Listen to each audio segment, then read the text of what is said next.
우리 함께 하나님 말씀 보시겠습니다. 함께 보실 하나님 말씀은 신약성경 사도행전 10장 9절에서 20절까지 말씀입니다.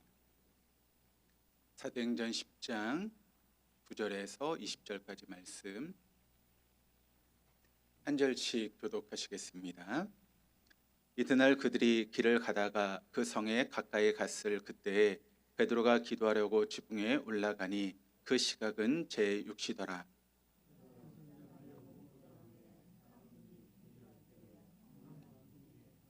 하늘이 열리며 한 그릇이 내려오는 것을 보니 큰 보자기 같고 내 길을 메어 땅에 들이웠더라.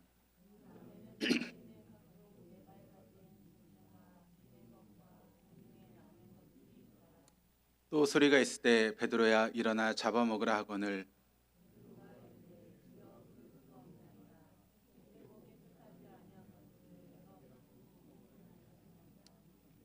또 두 번째 소리가 있을 때 하나님께서 깨끗하게 하신 것을 내가 속되다 하지 말라 하더라.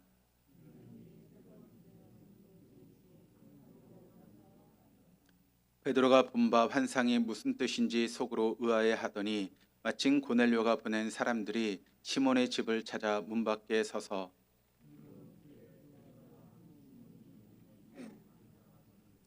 베드로가 그 환상에 대하여 생각할 때 성령께서 그에게 말씀하시되 두 사람이 너를 찾으니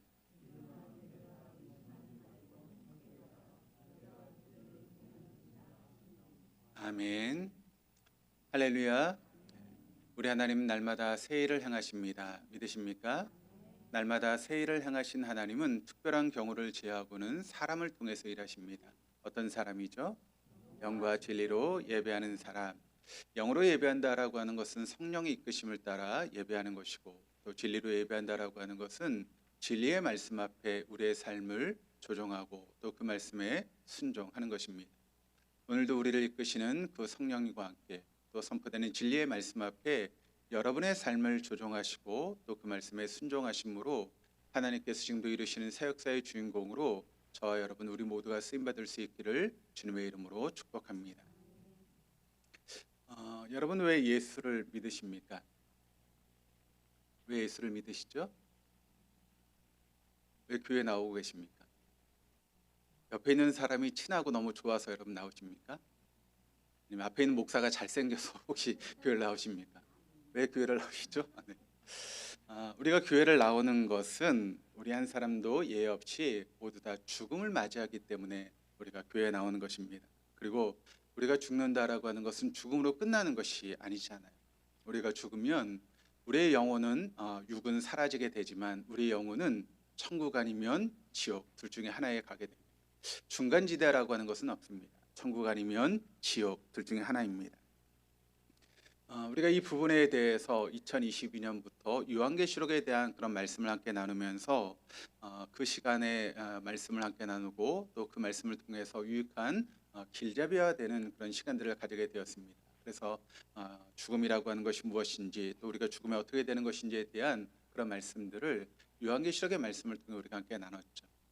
그럼 여러분 그 요한계시록의 말씀을 통해서 우리가 함께 나누면서 무엇보다 중요한 것은 우리의 정체성이 중요하다라고 하는 것을 여러분에게 말씀을 드렸습니다.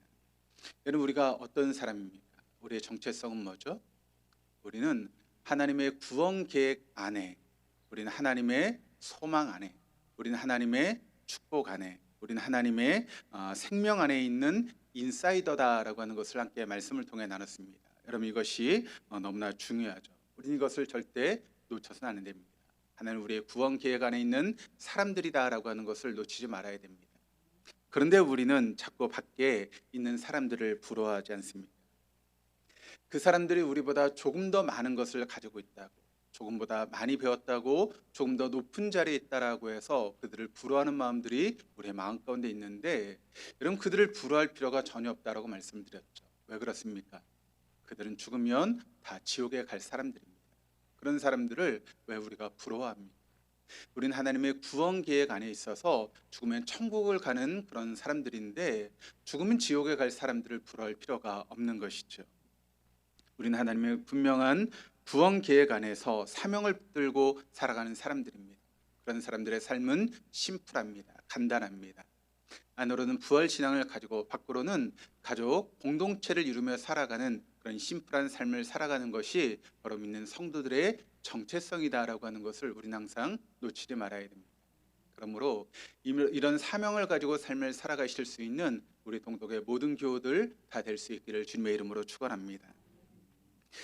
오늘 말씀을 시작하면서 한 사람을 여러분에게 소개하면서 말씀을 나누려고 하는데, 이분은 이제 서울대 수학과 교수이신 아버지와 그리고 약사이신 어머니 사이에서 태어난, 우리가 흔히 이야기를 할 때 금수저를 입에 물고 태어난 그런 사람입니다. 또 이분의 이제 할머니가 어려서부터 이제 교회를 다니셨기 때문에 이분이 어려서부터 이제 기도 소리가 들리는 그런 집안에서 자라게 된 것이죠. 그리고 자신의 아버지의 영향으로 서울대 수학과에 입학하게 되었습니다. 어려서부터 공부를 꽤 잘했던 모양입니다. 그래서 서울대 수학과에 입학을 했습니다. 서울대만 들어가면 세상의 모든 성공과 행복을 얻을 수 있다라고 하는 그런 말을 철석같이 믿고 서울대에 입학하게 된 것이죠. 그런데 막상 서울대에 들어가서 1년 동안 이제 학교 생활을 하게 되는데 자신이 생각했던 것과는 많이 다른 것을 경험하게 되었습니다. 이분이 대학 시절을 보냈던 시기가 언제인가 하면 1980년대의 시기인데, 여러분 우리나라의 1980년대의 시기는 어떤 시대이죠? 민주화 운동이 여러분 이제 일어났던 그런 시기 아니겠습니까? 그래서 대학마다 민주화 운동을 펼치게 되었고, 그래서 대학마다 체류가스가 떠나지 않는 그런 시대 가운데 이분이 이제 대학 시절을 시작하게 된 것입니다. 1년 내내 학교 생활하는데 체육탄 냄새가 떠나지 않고, 심지어는 자기 학우들이 이제 민주화 운동을 하며 죽어가는 그런 모습을 보면서 1년 동안 이제 캠퍼스 생활하게 된 것입니다. 그런데 자기는 학생 운동에 참여할 수 있는 용기도 없었고 또 세상을 바꿀 수 있는 신념도 없었습니다. 그러다 보니까 운동도 하지 못하는데 옆에 있는 학우가 죽어가는 그런 모습을 보면서 자신의 마음 가운데 허무감이 밀려온 것을 경험하게 되었습니다. 그러면서 1년 동안 캠퍼스 생활하면서 방황하는 그런 시간을 보내다가 이분이 다시 정신을 차리고 공부를 하기 시작했습니다. 그래서 서울대 수학과를 졸업하고 동대학원에서 이제 공부를 하기 시작했고, 또 국비 유학생으로 이제 선발이 되어서 UC 버클리 대학에서 이제 공부를 하면서 박사학위를 밟게 된 것입니다. 공부하는 시간 동안 많은 어려움들과 고비가 이분에게 찾아왔다고 합니다. 특별히 논문을 통과하는 그런 시기 가운데 논문이 통과될 수 없는 어려움을 겪기도 했지만, 그런 어려움이 올 때마다 자신을 도우시고 자신을 인도하시는 하나님의 놀라운 은혜를 경험하면서 이분이 이제 박사학위를 취득하게 되었습니다. 박사학위를 여름 받게 되고 이제 한국으로 들어오게 되면 어떤 의미에서 보면 안정된 직장을 갖고 성공적인 가도를 달릴 수 있는 그런 길이 열린 것 아니겠습니까? 서울대를 나오고 또 서울대 대학원을 나오고 국비 유학생으로 외국에서 이런 박사학위까지 받았기 때문에 아마 그 서성적인 성공을 원한다면 얼마든지 세상적인 성공을 얻을 수 있는 그런 자리에 놓이게 된 것입니다. 그런데 그분이 유학하는 그 기간 동안 자신을 도우셨던, 또 자신과 함께 하셨던 그 하나님의 은혜를 경험하면서 그 안정적인 자리를 마다하고 하나님 앞에 선교사로 살기로 헌신하는 그런 마음을 가지고 한국으로 돌아왔습니다. 그런데 선교사로 이제 외국에 나가서 학생들을 가르치고 복음을 가르쳐야 되는데 한 가지 먼저 여러분 해결해야 될 문제가 있었습니다. 그것은 무엇인가 하면 국비 유학생으로 이제 박사학위를 받았던 그 시간이 있었기 때문에 그런 국비 유학생은 한국에 3년 동안 나라를 위해서 일해야 된다라고 하는 그런 규정이 있었습니다. 그렇지 않으면 자신이 후원받았던 모든 돈들을 다시 반환해야 되는 그런 모습이 있었기 때문에 3년 동안 한국에서 일해야 되는 그런 규정 때문에 다시 한국으로 들어오게 된 것입니다. 그리고 본인이 3년 동안 그렇게 일을 하고 나면 그때 다시 선교사로서 하나님 앞에 헌신하겠다라고 하는 그런 마음을 가지고 들어왔습니다. 그런데 이것을 아버지에게 말씀을 드려야 되는데 차마 그것을 아버지에게 말씀하지 못한 것입니다. 왜냐하면 여러분 한번 아버지의 입장에서 생각해 보면 아들에 대한 기대가 얼마나 컸겠습니까? 서울대를 나오고 또 대학원을 나오고 국비 유학생으로 박사학위까지 받고 들어왔으니 여러분 그 아들의 길이 탄탄대로 열릴 것이라고 생각하는 그런 아버지의 기대가 있지 않겠습니까? 그런 아버지에게 자신이 모든 것을 다 내려놓고 선교사로 가겠다라고 하는 그런 말을 꺼내는 것 쉽지 않아서 그 말을 이제 차일피일 미루고 있는 그런 상황 가운데 있었습니다. 이런 사실을 모르셨던 아버지가 이 서울대에 이제 교수로 있는 분이시니 대학에 이제 교수 자리가 나는 것을 누구보다 잘 알지 않겠습니까? 그래서 이리저리 알아보신 것입니다. 아, 여기에 교수 자리가 났다. 한번 지원해 봐라. 여기에 또 교수 자리가 났으니까 한번 지원해 봐라라고 하는 그런 이야기를 들으면서 이분이 이제 그런 소리를 들을 때마다 마음에 요동이 생깁니다. 내가 이런 그런 자격을 가지고 좋은 직장에서 자리를 잡고 좀 편하게 삶을 살아가면서 다른 식으로 선교를 하면 어떨까라고 하는 그런 마음의 요동이 찾아오게 된 것입니다. 자꾸 생각이 흔들리기 시작한 것이죠. 그럴 때마다 그는 다시 마음을 다잡고 그런 유혹을 뿌리치고 하나님 앞에 약속했던 것을 하기 위해서 마음을 다시 잡습니다. 그리고 주일이면 교회 가서 이제 예배를 드리는데, 특별히 미국에서 친하게 지냈던 목사님이 한국에 들어오셔서 교회를 개척했다라고 하는 이야기를 듣고 그분이 개척했던 수원 교회 함께 신앙생활하기 시작한 것이죠. 워낙 그 목사님을 좋아하고 따랐기 때문에 자연스럽게 그 교회에 출석해서 함께 봉사하고 헌신하는 삶을 살았습니다. 그런데 얼마 지나지 않아서 천천명력 같은 소식을 듣게 됩니다. 그 소식은 무엇인가 하면 이 목사님이 개인 사정으로 교회를 사임하고 다시 미국으로 들어가야 된다라고 하는 그런 소식을 듣게 된 것입니다. 갑자기 자신이 의지하고 따랐던 목사님이 떠나고 나니까 이분의 입장에서 너무나 허무한 그런 생각이 들었습니다. 개척한 지 1년도 안 된 그런 교회다 보니까 이분이 개척한 목사님이 떠나고 나니까 성도들이 반으로 줄게 되었습니다. 그래서 자기도 교회를 떠나야겠다고 생각하는 그런 와중 속에서 그때 그 교회 집사님 몇 분이 이분을 찾아왔습니다. 그러면서 이렇게 묻습니다. 집사님, 국비 유학생 그런 자격이기 때문에 3년 동안 한국 땅에 계셔야 되죠. 네, 그렇습니다. 다른 집사님들이 이야기를 합니다. 그런 목사나 선교사나 그게 그건데 3년 동안 우리 교회를 선교하시면 안 되겠습니까? 라고 하는 그런 질문을 하게 된 것이죠. 갑자기 그 이야기를 듣는데 이분의 마음이 확 막혀오는 것을 느끼게 되었습니다. 아니, 나는 신학교 근처도 가본 적이 없는데 평신도 집사로 살고 있는데 교회를 맡아 다닌 이게 도대체 무슨 이야기인가? 그런데 갑자기 그런 생각을 하면서 하나님께 원망스러운 그런 마음이 이분의 마음가운데 찾아왔습니다. 하나님, 제 나름대로는 너무 화려한 이력을 가지고 있는 그런 사람인데 내가 가지고 있는 모든 이력들을 내려놓고 내가 하나님을 위해 선교지로 나가겠다라고 그렇게 마음을 먹었습니다. 그렇다면 하나님께서 좀 폼나게 선교사를 할 수 있도록 나를 이끌어 주시면 얼마나 좋습니까? 좀 폼나는 교회에서 폼나는 그런 선교사 후원을 받고 내가 폼나게 선교사 역할을 감당하면 좋겠는데, 아니, 개척교회 전사라니 이게 도대체 무슨 이야기입니까? 나는 아직 신학도 하지 않았는데 하나님 도대체 왜 이러십니까? 라고 하는 그런 마음이 이분의 마음 가운데 자리 잡았습니다. 그래서 여러분, 사실 우리가 몰라서 그러지 세상에 이런 일들이 비일비재하지 않습니까? 아니면 지금 어떤 분들은 이런 상황 가운데 놓여 있는 분들도 계실지도 모르겠습니다. 전혀 우리가 생각하지 않았던 그런 일들이 우리의 삶 가운데 찾아오고 도대체 어떻게 해야 될지 모르는 그런 상황들이 우리에게 놓일 때가 얼마나 많이 있습니까? 만약 여러분이라면 그런 위치에 놓이게 되었다면, 그런 상황 가운데 처하게 되었다면 어떻게 행동하시겠습니까?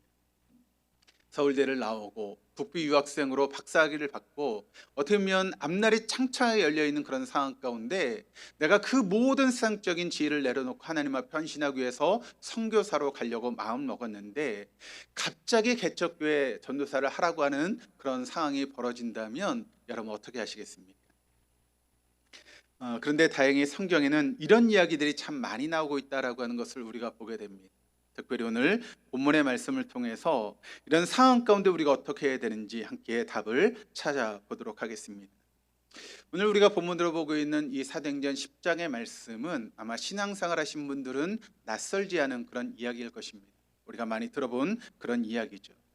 오늘 말씀의 내용은 어떤 내용인가 하면 사도 베드로가 이제 유대인들의 그런 기도 시간에 따라서 제6시, 이제 유대인의 시간으로 6시면 우리나라 시간으로는 정오 12의 시간이 되죠. 그래서 그 12시의 시간에 이제 기도하기 위해서 지붕으로 올라갔습니다. 그런데 그때 베드로가 기도하는 중에 환상에 빠져들게 되는 것입니다. 그런데 그 환상이 어떤 환상인가 하면 하늘의 문이 열리고 하늘로부터 보자기 같은 그런 그릇이 땅으로 내려오게 된 것입니다. 그런데 그 보자기 같은 그릇에 무엇이 있는가 하면 네 발 달린 짐승, 또 기어다니는 짐승, 하늘을 나는 그런 짐승들이 그 보자기 안에 담겨 있는 것입니다. 그럼 무엇을 의미하는가 하면 그 짐승들은 유대인들의 음식 예식에 따르면 절대 유대인들이 먹어서만 안 되는 그런 짐승들이 그 그릇 안에 담겨 있는 것입니다. 그런데 그때 하늘에서 음성이 내려옵니다. 그것을 잡아먹으라라고 하는 그런 음성이 내려옵니다. 그때 베드로가 그 음성을 듣고 대답을 하게 되죠. 하나님, 절대 그럴 수 없습니다. 저는 속되고 부정한 음식을 한 번도 먹은 적이 없습니다라고 그렇게 거절하게 되죠. 다시 두 번째 음성이 들립니다. 잡아먹으라. 주님, 저는 그런 것을 먹어본 적이 없습니다라고 그렇게 이야기를 합니다. 또 세 번째 음성이 들려옵니다. 일어나서 잡아먹으라. 하나님께서 깨끗하다고 하신 것을 왜 네가 속되다고 이야기를 하느냐. 이렇게 세 번이 반복된 후에 갑자기 그 그릇이 하늘로 올려가게 되죠. 그리고 베드로는 그 환상 가운데 깨어나게 되는 것입니다. 베드로가 환상을 보고 도대체 이 환상이 무슨 환상인가 여러분 궁금하기 시작했습니다. 그런데 그 환상이 어떤 황홀한 환상도 또 어떤 멋진 환상도 아니고 이 환상을 보고 나서 불편하기 짝이 없는 뭔가 좀 마음이 불편한 찝찝한 그런 마음이 들게 된 것입니다. 여러분, 우리도 꿈을 꾸고 나면 꿈을 꾸고 나서 기분이 좋은 그런 꿈이 있잖아요. 근데 어떤 꿈은 꾸고 나면 굉장히 마음이 찝찝한 그런 꿈이 있지 않습니까?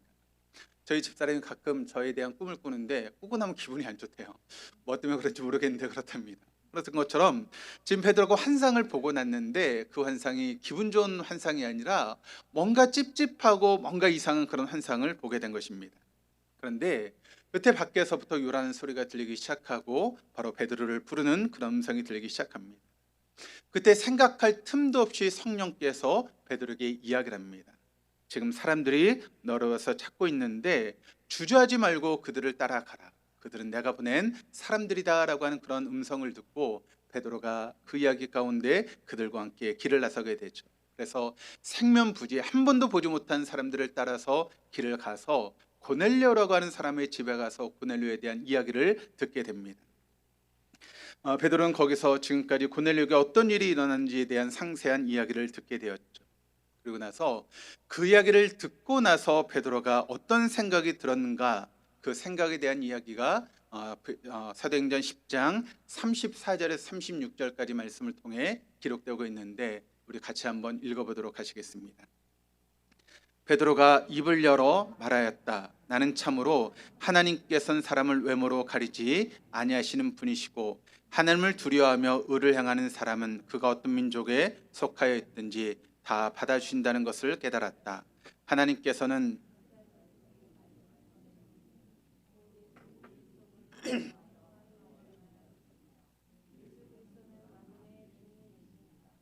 (43절을) 읽겠습니다. 이 예수를 두고 모든 예언자가 증언하기를 그를 믿는 사람은 누구든지 그의 이름으로 죄사함을 받는다고 하였습니다.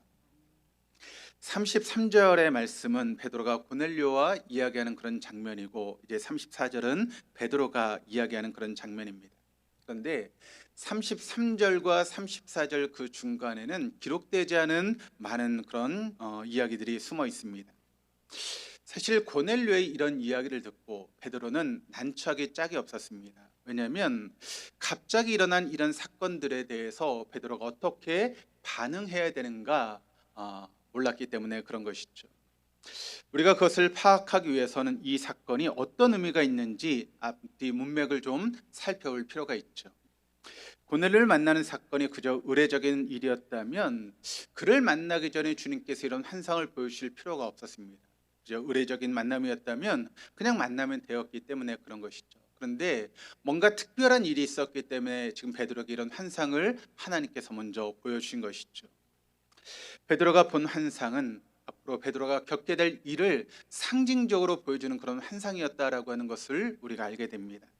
그러니까 고넬료를 만나서 베드로가 지금 해야 될 일들은 유대인들의 상식적으로 생각해보면 도저히 있을 수 없는 그런 일이었고 또 베드로가 지금까지 한 번도 꿈에도 생각해보지 않았던 그런 일들을 겪게 될 것이다 라고 하는 것을 보여주고 있는 그런 내용입니다. 그래서 주님은 그런 베드로에게 미리 환상을 보여주시고 마음의 준비를 단단하게 하신 후에 지금 이런 일을 지금 펼쳐 나가고 있는 것이죠. 그럼에도 불구하고 지금 베드로의 마음은 너무나 어려운 가운데 있는 것입니다. 왜 그런가 하면 이 일을 만약 행하게 된다면 예루살렘 교회에 알려지게 될 것이고, 또 그것이 알려지게 되면 베드로가 어떤 비난을 받게 될지 뻔히 눈에 보였기 때문에 그런 것입니다. 그래서 베드로는 이 일 앞에 지금 고민에 빠져 있는 것입니다.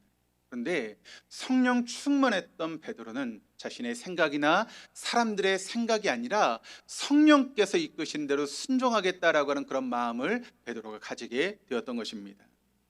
그래서 성령의 이끄심을 따라서 지금 베드로는 유대인이 아닌 이방인들에게 복음을 증거하는 그런 놀라운 일들을 지금 베드로가 하게 된 것입니다.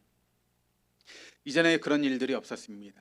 그리고 베드로가 어떤 이야기를 했는지 오늘 말씀을 다시 한번 보시면, 다시 한번 34절 36절까지 말씀을 보시면, 베드로가 입을 열어 말하였다. 나는 참으로 하나님께서는 사람을 외모로 가리지 아니하시는 분이시고. 그러니까 하나님은 여러분 우리를 어떤 외모로 평가하시는 분이 아니시라는 것입니다. 생긴새나 그 어떤 존재인가, 어떤 위치에 있는가, 무엇을 가지고 있는가, 그런 것을 가지고 우리를 판단하시는 분이 결코 아니시라는 것이죠.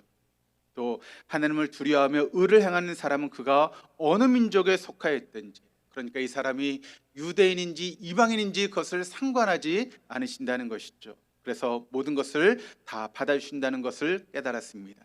하나님께서는 이스라엘 자손에게 말씀을 보내셨는데 곧 예수 그리스도를 통하여 평화를 전하셨습니다. 예수 그리스도는 만민의, 그러니까 유대인만의 예수 그리스도가 아니라 만민의 주님이시다라고 하는 것을 증거하고 있습니다. 또 43절 말씀을 보시면, 이 예수를 두고 모든 예언자가 증언하기를 그를 믿는 사람은 누구든지 그의 이름으로 죄 사함을 받는다고 하였습니다. 여러분, 베드로가 지금 이렇게 쉽게 이야기하는 것 같지만 실상 그렇지 않습니다. 베드로가 이렇게 이야기하기까지 베드로는 수없이 많은 고뇌의 시간을 가지게 되었을 것입니다. 우리가 그것을 놓쳐서는 안 될 것입니다. 그런데 이게 웬일입니까? 베드로가 그런 고민 끝에 성령의 이끄심을 따라서 이방인들에게 복음을 증거하기 시작하자 말이 끝나기 무섭게, 아니 베드로가 말하고 있는 그런 동안에 거기 있었던 모든 사람들에게 성령이 내려오는 그런 역사를 경험하게 된 것입니다. 그러자 그 자리에 있던 고넬료를 비롯한 이방인들에게 방언이 터지기 시작했고 그 사람들이 하나님을 찬양하는 놀라운 일들이 벌어지기 시작하게 된 것입니다. 그러다 보니까 베드로를 비롯한 거기 있던 유대인들이 그리스도인이 여러분 아닌 이방인들에게 방언이 터지고 또 그들이 하나님을 찬양하는 놀라운 성령 역사를 경험하는 것을 목격하게 된 것입니다. 그래서 여러분, 우리가 성경학자들이 사도행전 10장을 뭐라고 이야기를 하는가 하면 이방인의 오순절 사건이다라고 그렇게 이야기를 합니다. 사도행전 2장을 보시면 여러분 마가의 다락방에서 110명의 문도들이 모여서 예수님의 말씀을 따라 기도하기 시작하지 않습니까? 그때 성령이 임하는 그런 놀라운 사건이 벌어지게 되는데 그것을 뭐라고 이야기하는 거면 유대인의 오순절 사건이라고 그렇게 이야기를 합니다. 그런데 사도행전 10장의 이 사건을 뭐라고 이야기를 하는가 하면 이방인의 오순절 사건이다라고 그렇게 성경학자들이 이야기를 하는 것이죠. 사실 이 사건을 우리가 좀 더 차분하게 음미해 볼 필요가 있습니다. 오순절 성령 강림 사건이 있은 직후에 여러분 어떤 일이 있었는가 하면 바로 처음 교회가 탄생하게 됐죠. 바로 오순절 사건을 통해서 초대 예루살렘 교회가 탄생하게 된 것입니다. 하나님은 이 초대 예루살렘 교회를 통해서 출발점으로 해서 예루살렘과 온 유대와 사마리아와 땅끝까지 복음이 증거되기를 원하셨던 것이 바로 하나님의 마음이었습니다. 이런 기대에 맞게 초대 예루살렘 교회는 여러분 놀라운 일들을 벌어지게 되죠. 안으로는 유무상통하면서 함께 떡을 떼는 그런 놀라운 역사가 일어나고 또 밖으로는 하루에 3,000명의 회심에서 들어오는 그런 놀라운 역사가 예루살렘 교회에 일어나기 시작한 것입니다. 그런데 오래 가지 않아서 문제가 생기게 되었습니다. 어떤 문제인가 하면 그 복음 행진이 예루살렘을 넘어서 유대와 사마리아와 땅끝까지 이렇게 진보하며 나아가야 되는데 그 복음 행진이 예루살렘 교회 안에만, 예루살렘 안에만 갇혀 있는 그런 일들이 벌어지기 시작했다는 것입니다. 그러니까 하나님의 뜻과는 상관없이 그저 예루살렘 교회 안에서만 그 사람들이 시시덕거리면서 즐거워하는 그런 일들이 벌어지기 시작했다라고 하는 것이죠. 그래서 여러분 사도행전 8장에 보시면 스데반의 순교를 신호탄으로 해서 예루살렘 교회에 큰 박해가 일어나게 되는 것을 보게 됩니다. 그러자 예루살렘 교회에 있었던 많은 사람들이, 사도를 제한 많은 사람들이 유대와 사마리아로 흩어지게 되었고, 그 흩어진 지역에서 복음이 증거되는 놀라운 일들이 벌어지기 시작하게 된 것입니다. 그런데 그렇게 잘 나가던 예루살렘 교회가 하루아침에 풍비박산이 나게 되었고, 그리고 그 이후에 예루살렘 교회는 명맥만 유지할 뿐 이전의 영광을 회복할 수 없는 그런 교회로 전락하고 만 것입니다. 그러나 하나님 역사는 끝나지 않았습니다. 사도행전 8장을 보시면 빌립을 통해서 사마리아 지역에 복음이 전해지게 되었고, 이게 끝이 아닙니다. 하나님 비장의 카드를 준비하고 계셨는데, 그래서 사도행전 9장에서 그들이 전혀 생각하지 못했던 사람, 바로 사도 바울을 통해서 새로운 역사를 하나님이 시작하게 하시는 것입니다. 그러나 사도 바울이 이방인들에게 복음을 전하기 전에 어떤 내부적인 단속이 필요했던 것이죠. 그래서 하나님은 사도 바울이 이방인들에게 마음껏 복음을 증거할 수 있도록 먼저 베드로에게 멍석을 깔아 놓으신 것입니다. 그래서 베드로가 먼저 이방인들에게 복음을 증거하고, 이방인들에게도 얼마든지 그런 성령의 역사가 일어날 수 있다라고 하는 것을 교회가 알게 한 후에 바로 사도 바울을 통해서 이방인들에게 복음이 증거되는 놀라운 역사가 시작되게 되는 것이죠. 바로 우리가 보고 있는 사도행전 10장의 말씀이 그 이야기를 지금 우리에게 증거하고 있는 것입니다. 그런데 여러분, 제가 왜 오늘 이렇게 갑자기 뜬금없이 이런 말씀을 전하고 있는 것일까요? 그 이유를 지금부터 간단하게 설명을 드리려고 합니다. 성령께서 저의 목회를 돌아보게 하셨습니다. 하나님은 전혀 목회 은사가 없다고 생각했던 저에게, 그래서 기조가 있었던 저에게 너도 할 수 있다라고 하는 하나님의 그런 징표 세 가지를 저에게 주셨죠. 첫 번째는 교회란과 목회 철학 세미나를 듣게 하신 것입니다. 코로나 시기를 지내오면서 목회에 대해서 고민하고 있던 저에게 코로나 시기에 교회론과 목회 철학 세미나를 듣게 하셨습니다. 그래서 그 세미나를 통해서 목회에 대해서 또 교회에 대해서 큰 그림을 그릴 수 있는 그런 은혜의 시간들을 하나님께서 저에게 허락해 주셨습니다. 그리고 두 번째 징표는 제가 목회를 하면서 느낀 것은 무엇인가 하면, 우리 성도들이 예배를 참석하는 것만으로는 신앙의 성장이 이루어지는 것이 어렵다라고 하는 것을 깨닫게 하셨습니다. 그래서 소그룹 모임을 시작하게 하셨습니다.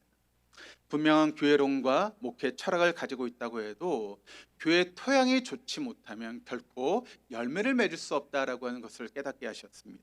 그래서 마치 길가에 부려진 씨가 열매를 맺지 못하는 것처럼 교회 토양이 바뀌지 않으면 결코 교회가 열매를 맺지 못한다라고 하는 것을 알게 하셔서 코로나가 지나오면서 소그룹 훈련을 할 수 있는 그런 기회를 마련하게 되셨죠. 그래서 하나님께서 13년 전에 동덕교회를 저에게 보내주시면서 우리 교회를 통해서 이루시기 원하신 것을 이루기 위해서 우리 교회가 그런 소그룹을 통해서 좋은 토양으로 바뀌기 위한 토양 작업을 지금 이루고 있습니다. 저는 우리 교회가 그런 소그룹 모임을 통해서 좋은 토양으로 바뀌어가고 있다라고 하는 것을 느끼게 해주셨습니다.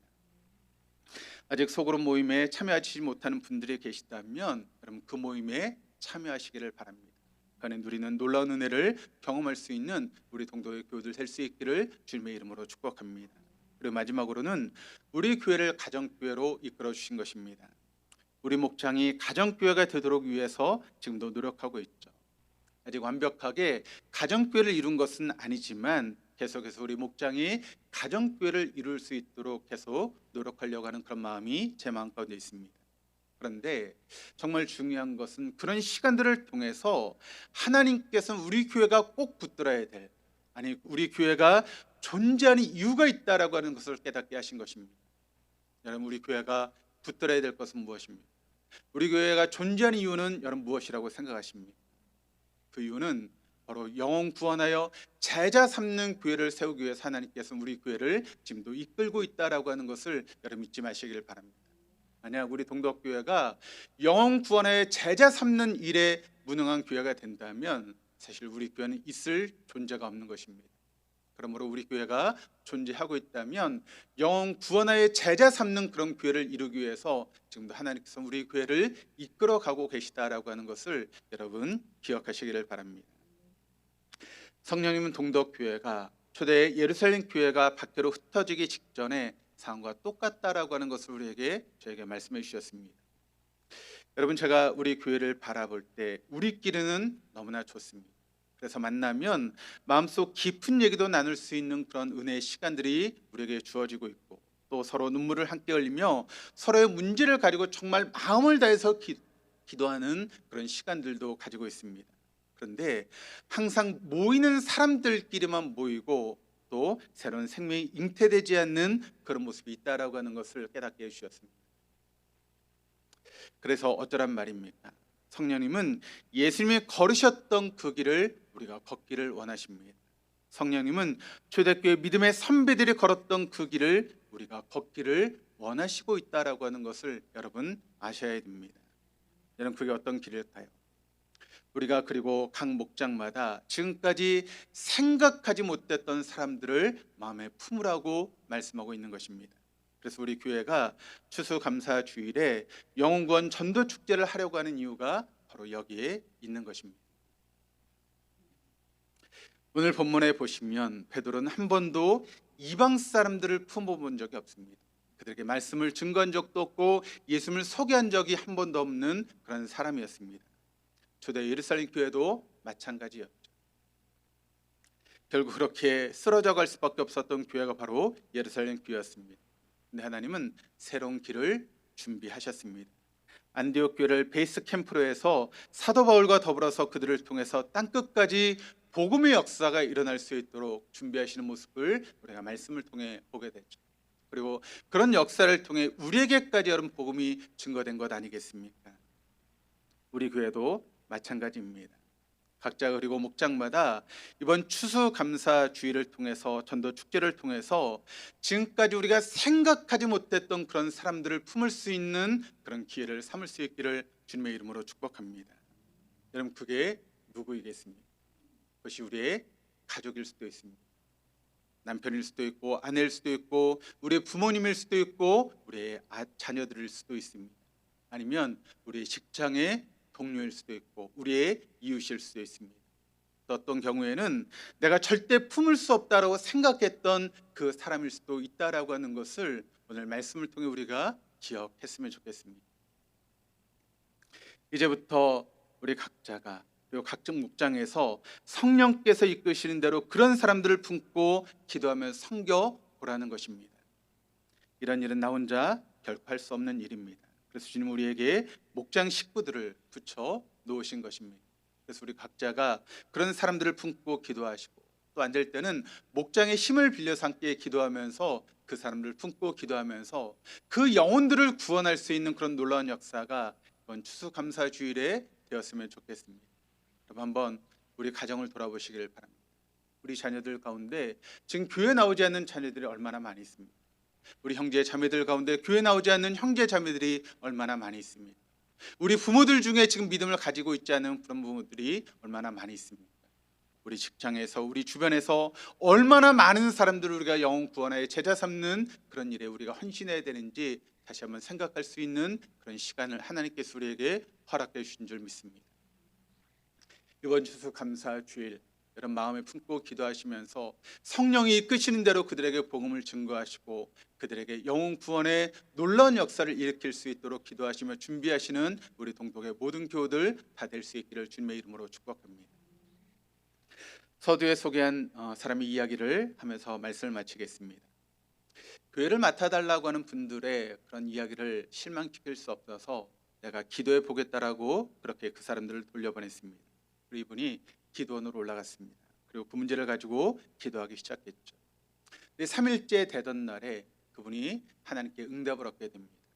맞다고, 네가 그 개척교회를 맡는 게 맞다라고 하는 하나님의 응답을 받게 되었습니다. 하나님은 그렇다는데 여러분 무슨 토를 달겠습니까? 그래서 그분이 기도원에 내려오신 직후로 급하게 신학교에 이제 입학하게 된 것입니다. 한 번도 생각하지 못했던 전도사로 개척교회 목회를 시작하게 된 것입니다. 뿐만 아니라 이분에겐 3년 동안 나라를 위해서 일해야 되는 그런 시간들이 필요했기 때문에 계속해서 대학에서는 학생들을 가르치는 그런 일을 했고, 또 시간이 나면 또 신학교에서 공부를 하고 또 목회를 해야 되는 1인 3역의 역할을 감당해야 됐던 것입니다. 한 가지 일을 하는 것도 힘든데 여러분 1인 3역의 역할을 감당하니 얼마나 힘이 들었겠습니까? 그럴 때마다 하나님을 향한 원망이 밀려오게 되죠. 왜 하나님 이렇게 저만 미워하십니까? 그렇게 정신없이 시간이 흘러갔습니다. 이분의 이름이 어떤 이름인가 하면 고성준 목사님입니다. 대전 침례신학대학교 이제 대학원을 공부를 마치고 현재 수원 하나교에서 이제 담임 목사로 사역을 하시면서 여러 가지 사역을 하고 있습니다. 목사이자 시대적인 통찰과 선교 전략을 가지고 선교를 하는 그런 선교사이기도 합니다. 수원 하나교회는 5개의 네트워크 교회로서 10개 교회 선교사를 공동으로 파송하는 그런 선교 역할을 감당하는 미셔널 처치이고, 또 2009년부터는 다니엘과 같은 다음 세대를 키우는 그런 일을 위해서 대안학교인 다니엘 학교를 개설해서 운영하고 있습니다. 또 선교사들을 훈련하는 다니엘 훈련학교를 시작했으며 여러 가지 사역을 감당하는 그런 사역을 감당하고 있는 목사님이십니다. 그런 그 목사님이 하신 이야기를 한번 들어보시기를 바랍니다. 이렇게 이야기를 합니다. 25년 전 학자로서의 커리어를 접고 목회를 선택했을 때 내 인생은 규격을 벗어나기 시작했다. 세상의 예측에서 벗어난 길이었으니까 말이다. 그러나 지금 나는 그 어느 때보다 행복하다. 돈이 있어서 행복한 것도 아니고 사람들의 인정이나 명예를 얻어서 행복한 것도 아니다. 그런데 행복하다. 도대체 나는 무엇을 선택할 것인가? 그동안 비규격 인생을 살아가면서 경험한 하나님과 내 안에 이야기가 있다. 이 이야기가 당신의 인생도 비규격으로 만들었으면 좋겠다. 왜냐하면 당신의 인생은 공장에서 만들어진 싸구려 획일품이 아니라 거장의 손에서 빚어진 세상에 단 하나밖에 없는 명품이기 때문이다. 이 명품이 공장에서 만들어진 싸구려 제품으로 취급되는 것은 비극 중에 비극이다. 명품은 결코 규격의 제한을 받지 않는다. 하나님의 손에 이끌려 길을 떠나보자. 짐을 꾸릴 준비가 되었는가? 이 길은 홍해가 갈라지고 여리고가 무너지는 스펙트클한 그런 길인 동시에 우겨쌍과 눈물이 기다리는 가시밭 길일지도 모른다. 그러나 한 가지 확실한 것은 이 여정은 당신이 생각한 것보다 더 높은 곳으로 당신을 이끌어 갈 것이다 라고 하는 점이다. 그렇습니다. 그럼 우리가 생각한 것보다 언제나 우리를 더 높은 곳으로 인도하실 하나님을 저는 우리 동독의 모든 교우들이 경험할 수 있기를 주님의 이름으로 축복합니다. 요한계시록의 말씀을 함께 나누면서 여러분에게 말씀드렸던 것이 있습니다. 그것은 무엇인가 하면 사명 있는 사람은 결코 죽지 않는다라고 하는 그런 말씀을 여러분에게 드렸죠. 그러므로 우리가 살아있다라고 하는 것은 하나님께서 우리에게 주신 사명이 있다라고 하는 그런 의미입니다. 우리가 이 땅에 사명이 있다고 믿으시기를 생각하시면서 우리를 지금까지 살려주셨다는 것은 하나님께서 우리에게 주신 사명이 있다라고 하는 그런 이야기죠. 그리고 주님께서 됐어 이제 그만 네 사명은 끝이야 그러면 하나님 그때 우리를 부르실 것입니다. 그렇다면 그 부르심이 있기까지 우리는 그 사명 안에서 순종하는 그런 삶을 살아가는 것이 마땅한 일 아니겠습니까? 하나님 여러분에게 어떤 사명을 주셨다고 생각하십니까? 여러분 어떤 사명을 가지고 살고 있다고 생각하십니까? 그 사명의 때로는 버거울 때가 있죠. 그 사명의 때로는 힘들 때가 있습니다. 내가 이렇게까지 해야 되나라고 하는 그런 마음이 우리의 마음 가운데 있을 때가 있죠. 여러분 하나님은 그 사명을 통해서 여러분이 생각한 것보다 여러분을 더 높게 사용하신다라고 하는 것을 여러분 믿을 수 있기를 주님의 이름으로 축복합니다. 주님은 지금 우리와 더불어 새해를 시작하시기를 원하시고 있습니다. 주님이 우리에게 말씀하실 때 우린 신호들처럼 말씀하시면 나아가고 또 주님의 뜻이 아니면 멈춰서는 그런 삶을 살아가면 되는 것입니다. 저 여러분이 함께 기도하면서 우리를 통해서 새해를 행하실 주님을 우리의 마음에 온전히 모셔드리고 그분께 순종할 수 있는 준비를 하실 수 있기를 바랍니다. 그래서 이번 추수감사절 전도 축제를 통해서 하나님께서 우리가 품기를 원하시는 분들을 마음속에 품으며 그들에게 복음을 증거하셔서 그 영혼들을 구원하는 놀라운 역사가 저 여름의 산 가운데 또 우리 동독교회를 통해 이루어지기를 주님의 이름으로 축원드립니다.